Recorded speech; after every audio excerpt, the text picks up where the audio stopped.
the coffee cup. I love coffee cups. I love coffee. As a matter of fact, I'm a self-identified coffee snob. What I'm not so fond of is the coffee cup test. Well, let me explain. At least that's what I call the coffee cup test. I grew up going to a small Christian school.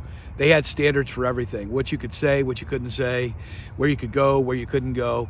And often we had to sign statements to the effect of what we were going to not do. Obviously, a lot of that covered our language. We couldn't use colorful language. We should have been as minors, but none of the teachers were allowed to do that either.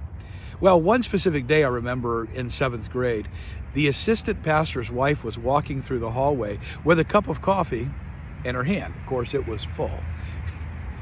Suddenly, a kid ran into her, and she spilt the hot coffee on her hand and on the floor and let out a string of expletives that I hadn't yet heard yet, even in 7th grade. Well, maybe on a construction site or two, but that was it. She looked embarrassed. All the kids were surprised and shocked. A couple of the other teachers' eyes went like this, and she ran away as quickly as she could. We have called it, for us and our family and friends, the coffee cup test over the years.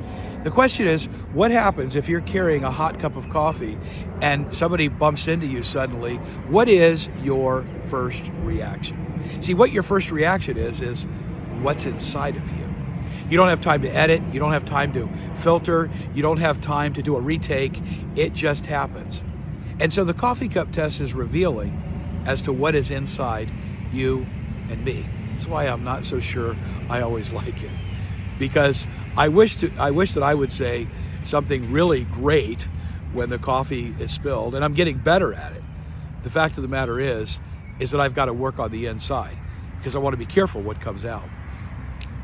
Several years back, a guy by the name of Trent Inez also applied the coffee cup test, but in a different way. And in fact, social media went nuts. You can look Trent Inez up and the coffee cup test, and you can find this story. But as it goes, Trent was hiring people for his company, and so what he would do at his company when he was hiring is he would invariably lead the people that were the potential hires into the kitchen and would either get them coffee, water, a cup of some sort, and then would casually lead them back into the conference room to talk.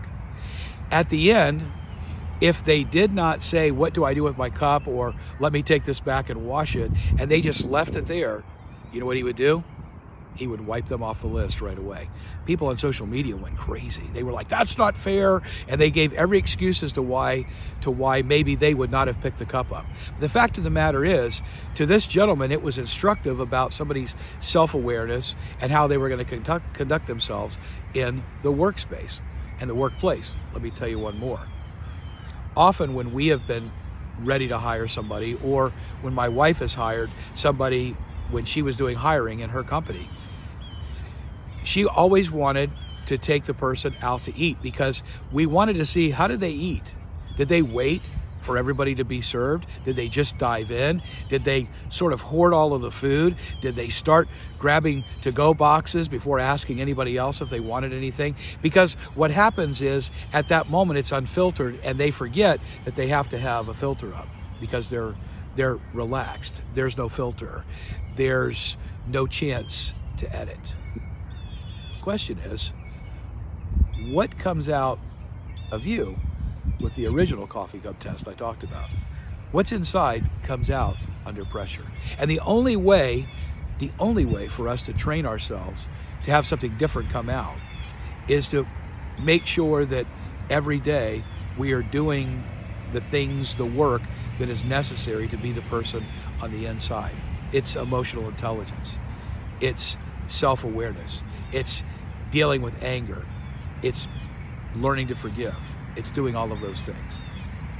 And if we work on it daily, and I'm not just talking about mindset and giving yourself motivational speeches every morning, but truly working on ourselves on the inside, something different will come out the next time somebody, bumps into our coffee and it spills everywhere.